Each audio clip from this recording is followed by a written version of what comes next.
आपको एक चीज़ बता दूं कि शायद आपसे लंबा मैं जाने वाला है। मैं सेंट्रल में रहता हूँ, भांडुप में। अभी आप बोलोगे कि आप गाड़ी लेके जाओगे, हमको तो रिक्शा वगैरह पकड़नी है। तो कुछ साल पहले हमने भी यही काम किया था। रिक्शा मिलती नहीं थी तो गाली देते थे, यार अभी जाते समय तो मिले। तो ये सारा चीज़ है ना, बदलाव के कारण होता है। माय सेल्फ विलास कदम। मुझे एक चीज़ पता है, शायद मेरे बात करने से जिनका डिसीजन अभी तक बना नहीं उनका डिसीजन हो सकता है। तो आपको वो डिसीजन बनाने के लिए यहाँ पे रुकना है। और मैं आपको बता दूं कि मुझे पता है कि तकलीफ क्या होती है। मतलब घर लेट पहुँचूंगा या पहुँचूंगी, घर वाले कुछ बोलेंगे, तो आज सह लेना। इसलिए कहना, एक बार सहना है। और एक बार अगर डिसीजन लिया तो जिंदगी में बदलाव होने वाला, ये पक्का बात है। बहुत सारे महानुभाव बहुत सारी चीज़ें बताई, उनके अनुभव बताए। आपको यहाँ पे आके ये यकीन करना होगा कि इतने सारे बोल रहे तो कुछ न कुछ उसमें पक्का होगा। उसी तरह मैं भी यहाँ पे आपके जैसे बैठा था कुछ साल पहले, लगभग 10 साल होने को आए यहाँ पे। और उसके पहले मैं नौकरी करता था बेस्ट में। आप बेस्ट जानते हो ना, बाहर बसें चलती है, तो नौकरी थी बेस्ट में, अच्छी खासी जॉब थी, 2 वक्त की रोटी एकदम आराम से मिलती थी, कुछ करने की जरूरत नहीं। जैसे कि बाकी के आम लोग थे वैसा मैं भी था। सैटरडे के बाद है ना हाफ डे होता था तो आराम करते थे, संडे को पूरा दिन आराम करते थे और सोमवार को वापिस चलते थे वो 2 वक्त की रोटी के लिए। तो फिर ख्याल आया घर में कि यार अपना एक घर होना चाहिए। तो मैंने एक घर खरीदा भांडुप में। और वो घर खरीदने के बाद मालूम पड़ा कि ये खाली में मैंने ले लिया, ये झंझट नहीं पालनी चाहिए। किन किन लोगों को लगता है कि मुंबई जैसे शहर में अपना घर होना चाहिए, खुद का? लगता है ना? मुझे भी लगा था। और मैंने जैसे ही ले लिया, मैंने 15 लाख का घर था उस वक्त और LIC हाउसिंग फाइनेंस का 11 लाख का कर्जा लेना पड़ा। 2 लाख रुपया मेरा जो नौकरी में बचा हुआ पैसा था वो मैंने बचत किया था, वो रखा। और 2 लाख के लिए बीवी को रिक्वेस्ट किया, तेरे अगर गहने हम बेच डालेंगे तो 2 लाख खड़े होंगे तो अपना घर बनेगा। वो भी बेचारी ढांसे में आ गई, उसने दे दिया जितना जेवरात था घर के खातिर।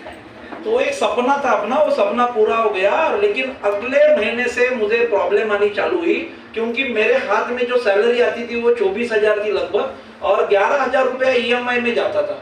तो बचे हुए लगभग 13,000 में जो घर 20,000 में चलता था वो चल नहीं पा रहा था। 5-6 महीने मेरी बीवी ने कोशिश किया बहुत सारा, और 6वें महीने में मेरे हाथ में सैलरी थी, बोली कि तुम ही चलाना इसके आगे। आपके घर में ऐसा होता नहीं होगा, लेकिन वो खिटपिट की वजह से ना, वो खिटपिट ना हो इसलिए मैंने सोचा कि कुछ ना कुछ और करना चाहिए हमें। मेरे पास समय है, संडे का समय है, शाम का समय है। मैंने जॉब किया, पार्ट टाइम ड्राइवर का जॉब किया। उसके बाद मैंने देखा कि पैसा बहुत कम मिलता है और मेहनत बहुत है। मेहनत मतलब समय जाता है, मेहनत कुछ भी नहीं था। मैं गाड़ी चलाता था शिवाजी पार्क से लेके माहिम तक, एक डॉक्टर को छोड़ता था, फिर वो डॉक्टर अपने डिस्पेंसरी में बैठती थी, फिर उसको लेके आता था, घर छोड़ता था, फिर मैं भांडुप जाता था। 2,000 रुपया सैलरी मिलता था, वो 3-4 घंटे का। गाड़ी तो बस 2 किलोमीटर चलानी थी जाते समय आते समय। लेकिन मुझे वो तकलीफ हुआ कि मैं रात को 11 बजे घर पहुंचता था और उसके बाद सुबह उठ के मुझे काम पे जाना था। फिर मैंने सोचा कि खुद का कुछ किया जाए, तो मैंने एक छोटा बिजनेस चालू किया, वो घर से ऑपरेटेड होता था। मैंने देखा कि जब मैंने शुरू किया था उसमें बहुत सारा मुनाफा था। जब ये आइडिया लोगों को पता चली, जैसे बोलते ना कि अपने गली में एक भाजी वाला आया तो खुश होता है, बराबर ना? केवल उसके पास से ही लोग लेते, लेकिन 10 आ गए तो उसके पेट में दर्द होता है कि ये 9 कैसे जाएंगे। वैसे तरह मेरा बिजनेस भी है ना, बाकी के लोग आने लगे तो मुझे मुनाफा मिलना कम हो गया, तो मैंने वो बिजनेस बंद किया। और फिर किसी ने मुझे बोला कि बड़ा पैसा चाहिए तो बड़ा पैसा लगाना पड़ता है, तो मैंने टूरिस्ट का बिजनेस चालू किया। फिर मैंने टूरिस्ट कार खरीदी, वो ONGC को भाड़े से जाती थी। एक गाड़ी का 2 गाड़ी हुआ। अचानक ऐसा हुआ कि एक गाड़ी का एक्सीडेंट हुआ और दूसरे गाड़ी का फॉल्ट की वजह से दोनों गाड़ियों का अचानक प्रॉब्लम आया और मुझे इतना लॉस हुआ कि घर का कर्जा और ये बिजनेस से हुआ कर्जा। मतलब एक आम आदमी है ना, बिजनेस करने जाता है तो ये सोचता नहीं है। तो वो दोनों कर्जे के नीचे मेरे पूरे हाथ दबे हुए थे और उसके कारण है ना मेरा दिमाग नहीं चल रहा था। मैं बोला अभी ये कैसा जाएगा कर्जा। तो उसके बाद है ना मैंने बोला कि जिंदगी में बिजनेस नहीं करूंगा। और मैंने शपथ ली थी, मैं आराम से नौकरी पे जाता था, जो देखा होगा वो देखा जाएगा। दिक्कतें आ रही थी और उसके समय है ना मुझे किसी ने इसी तरह के हॉल में बिठा दिया जो मेरे अपलाइन है। Thanks to Rajesh Yadav sir, जिनकी वजह से ही इतनी अच्छी अपॉर्चुनिटी मिली। अभी वो साहब मुझे बता रहे थे कि इसमें लाखों रुपया मिलता है और मनी मन में मैं बोल रहा था कि मुझे 1000-10,000 रुपया भी आ गया ना महीने का तो मैं करूंगा इस बिजनेस को। और मैंने देखा आसान सा एकदम काम था, जैसे अभी यहाँ पे अरविंद भाई ने बताया, पैसा दिया तो प्रोडक्ट आता है और सिस्टम के साथ काम किया तो पैसा आता है। तो मैंने शुरुआत किया, मैंने देखा कि मेरा नुकसान कुछ भी नहीं है। आपको भी बता दूं, आप किसी भी एंगल से देखो कि आपका नुकसान 1 पैसे का है नहीं। अगर कोई मुझे बोलता है कि सर ये इस यहाँ पे ना मेरा नुकसान दिख रहा है, तो मैं ना आपका 10,000 रुपया वापस देने को तैयार हूँ, अगर कुछ बनता नहीं आपका तो मेरा कहना है कि जहां पे नुकसान नहीं है वो चीज करनी चाहिए कि नहीं करनी चाहिए। फायदे वाला बात ये है, मैंने देखा कि फायदा कितना करना है वो अपने हाथ में। 10,000 रुपया डाल के 10,000 का करना है, 10,000 रुपया डाल के लाख का करना है, 10,000 रुपया डाल के 10 लाख का करना है, या मेरे जैसा 1 करोड़ का करना है। लेकिन ये शुरुआत में ये सोच नहीं होती। आप जहां पे बैठे हो ना, आप भी यही सोचे होंगे कि इतना पैसा आता है क्या। तो अभी अरविंद भाई ने आपको दिखा दिया और मेरी जगह पे आज की तारीख में मेरा लोन फ्री घर है, गाड़ी मुझे मिली है। इसके अलावा मैंने इतना बैंक बैलेंस बनाया कि बीएसटी की नौकरी को छोड़ के ये काम मैं पूरी समय करता हूँ। आज बीएसटी का जॉब गवर्नमेंट सेमी गवर्नमेंट में आता है और मैंने देखा कि नौकरी में केवल आप है ना यथातथा खा सकते हो, 2 वक्त की रोटी मिल सकती है। सपने पूरे करना बहुत बड़ी बात है। आज की तारीख में बहुत सारे मेरे सपने पूरे हुए थैंक्स टू माय लाइफस्टाइल। ये सारी चीजें आप लोगों के साथ हो सकती है क्योंकि आप है ना ये बिजनेस का फर्क नहीं जानते। फर्क ये है, समझ लो आप एक खुले मैदान में खड़े हो, आपके 2 हाथ में 2 बंडल, एक 20 का एक 2000 का, एक जोर का झोंका आता है हवा का और नोट बिखर जाते हैं। आप कौन सा नोट पहले उठाओगे? हम समझदार है ना। और 20 का नोट उठाते उठाते 2000 करने तो क्या होगा? कमर टूट जाएगी। नौकरी वही है, कमर टूटने वाला काम है। 2000 का नोट उठाना है तो बिजनेस करना पड़ेगा और ये बिजनेस करना इसलिए पड़ेगा कि ये बिजनेस में लागत बहुत छोटी है। आपको समय देना होता है, आपको काम करना होता है, अकेले नहीं, हम लोग साथ में काम करते हैं। और मुझे भी यही फायदा हुआ, मुझे सपोर्ट किया गया और मेरे लिए लोग काम करने लग गए। हमने इकट्ठा काम किया और वो इकट्ठा काम का नतीजा है कि आज की तारीख में लाखों रुपए की इनकम आती है। तो ये मेरे साथ होता है तो आपके साथ भी होगा। कब होगा? जो काम मैंने किया था वो आपको करना होगा। जानना चाहोगे कौन सा? मैंने 4 लोग बोलते हैं हाँ सर। जानना चाहोगे? Yes sir. करोड़ का मंत्र है, आसानी से मिलेगा। मैंने वो काम किया था, मैंने जिस दिन बिजनेस देखा था उसी दिन शुरू किया था। आज आप लोगों की बारी है, आपने देखा है, टटोल लेना इस बिजनेस को और लगा ना कुछ नहीं है, नुकसान नहीं है, तो आज के आज ही शुरुआत करना। क्योंकि कल जाके क्या होगा मालूम है? आप जाओगे ना तो आप अपने बाजू वाले को पूछोगे, तुम्ही ती म्हण ऐकली असेल मराठीमध्ये, बाजूवाला है माझ्या जीवनाचा शिल्पकार, है ना? ऐसा ही असल वाली क्या है? मीच आहे तूच आहे तुझ्या जीवनाचा शिल्पकार। पण आपला बाजूवाला असतो ना शेजारी, उसको लगता है ना ये आइटम अपने बाजू से जाना नहीं चाहिए, ये हमेशा अपने साथ रहेगा, ये अच्छा टाइम पास है। तो वो जाता नहीं, वो सुनता नहीं उसका, और वो क्या करता मालूम है? अपने को निगेटिव कर देता है। ऐसा कुछ होता नहीं, क्योंकि जो चीज आपने यहाँ पे 3 घंटा देख के बैठ के देखी वो उसने नहीं देखी है। जो चमत्कार आपने देखा, इतने सारे लोगों को देखा, वो उसने नहीं देखा। आपका है ना सारासार विचार ये होना चाहिए कि मेरा नुकसान नहीं तो करना चाहिए। बहुत बार है ना हम लोग है ना अपॉर्च्युनिटी को छोड़ देते, बराबर ना? आणि तुम्ही तुमच्या लोकांना काय सांगणार माहिती का? आता जो तुम्हाला घेऊन आलाय तो एकदम तो विश्वासू माणूस आहे, तुम्ही याच्याकडे विश्वास ठेवा आणि या बिझनेस मध्ये या। आपल्याला सवय आहे विचार करून सांगतो बोलायची। काय सांगतो? विचार करून सांगतो। एक स्टोरी सांगतो आणि आपण संपूया। 3 मिनिटाची 4 मिनिटाची स्टोरी है।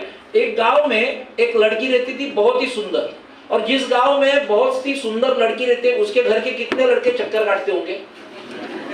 बहुत सारे लड़के चक्कर काटते थे। और वो लड़की की जो माँ थी, मतलब माँ और वो दोनों माँ बेटी रहती थी, बहुत ही अमीर थी, उसके बाद बहुत जमीन थी, बहुत सारे जेवरात थे, बहुत सारा पैसा था, और अकेली लड़की और माँ रहती थी।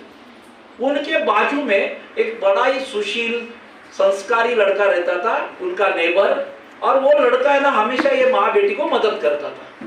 और ये मदद करने का उसको संस्कार दे करके वो हमेशा कुछ भी काम रहे तो उनका काम करता था। और बाकी के लोगों को जो होता था कि यार ये लड़की के साथ शादी हो जाए ना अपना, तो अपना जिंदगी जिंगा लाला, ऐसा सब लोग सोचते थे। एक दिन अचानक उस लड़की के माँ ने, वो जो संस्कारी लड़का था जो मदद करता था, उसको पूछ लिया। क्या पूछ लिया? क्या तू मेरी बेटी के साथ शादी करेगा? अभी इसके तो भाग खुल गए, पूरा दुनिया जिसके पीछे वो अपने पीछे। वो ऐसा बोलती है, लेकिन है ना उसके मन में ना सवाल आया, मैं ही क्यों, इतना सारा है। तो वो बोलता है ना माँ को पूछ के बता दूंगा, विचार करूं सांगतो, ऐसा बोलता है वो आंटी को। और घर पे आता है और माँ को बोलता है माँ माँ, और वो ग्रेजुएट हुआ होता है तो माँ उसको बोलती है कि तुम जैसे निकम्मे को वो लड़की दे रहे,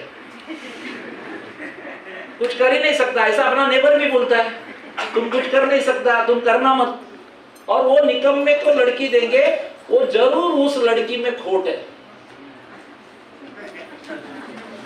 ऐसा उसको लगता है। अभी लड़की हार लेके बैठी है, इधर भी माइला स्टाइल आपके लिए हार लेके बैठी है गले में डालने के लिए। आप क्या नेबर या आपको क्या बोलेगा मालूम है? माइला स्टाइल में खोट है। अब ये लड़की क्या होता है, वो क्या बोलता है, माँ ऐसी बोलती है, वो बाप के पास जाता है। बाप बोलता है तेरे जैसे कुछ भी करता नहीं है, अभी तो जॉब भी नहीं तेरे पास, आप शादी करने चला, और वो अगर ऑफर दे रहे तो जरूर उनके खानदान में कोई प्रॉब्लम है। ऐसे ही किसी को इतनी सुंदर और सुशील लड़की देता नहीं, वो भी इतनी अमीर, तू ही क्यों? वैसे अपना नेबर भी बोलेगा तू ही क्यों, बाकी के लोग हैं उनको क्यों नहीं माई लाइफस्टाइल का अपॉर्चुनिटी मिला। वो बाप बोलता है ऐसा कुछ होता नहीं, उसके खानदान में खोट है, अपने खानदान में खोट नहीं, ये मैनेजमेंट पिछले 22 साल से काम कर रहा है, आपको बता दें। वो अपने दोस्तों के पास जाता है, अब दोस्त बोलेंगे क्या तू शादी कर उससे? वो तो बोलते अपना नंबर कब लगेगा, वो पूरा निगेटिव कर देते उसको। और ये चक्कर में ये क्या बोलता है, जाने तो ये करने से अच्छा है कि पहला नौकरी पकड़ लेते, फिर अच्छी तरह अपना पैसा वगैरह कमाएंगे, फिर देखेंगे शादी का। और ये निकल जाता है अपने शहर में, और शहर में जॉब करता है। जॉब करने के बाद अच्छा खासा पैसा जमा होने के बाद 5 साल के बाद वापिस आता है गाँव में।